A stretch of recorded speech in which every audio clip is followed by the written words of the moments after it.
ఎక్కడికి వెళ్తున్నారా? ఇంకేం చాక్లెట్లు తినేసుండా ఇంటికి పోతున్నాం. మరి ఇంత చూపు నన్ను ఎందుకు గౌరవించినారా? స్వాతంత్ర దినోత్సవం ఈ రోజు నేను గౌరవించాలి. రేపటి నుంచి మడిచి మూలనే చేయాలి. హరిగంతరంగా అని చెప్పి ఇంటి మీద జెండాలు ఎగరేస్తున్నారు, బాగానే ఉండదు. మళ్ళీ దాన్ని తీసి జాగ్రత్తగా భద్రపరుస్తున్నారా?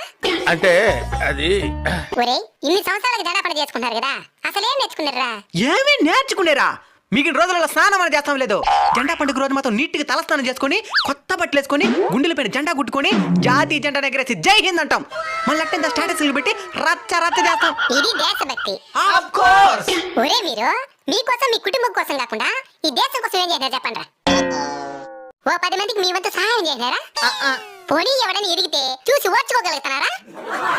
పోనీ మీ చుట్టూ ఉన్న ప్రకృతినైనా సరిగ్గా చూసుకుంటున్నారా? ఒక ముళ్ళు గుచ్చుకుంటే తట్టుకోలేరు మీరు. అలాంటిది ఎంతో మంది వాళ్ళ తలాన్ని తెంచుకుంటే కానీ మీకు ఈ స్వతంత్రం రాలేదు. దీన్ని సరిగ్గా ఉపయోగించుకోండి.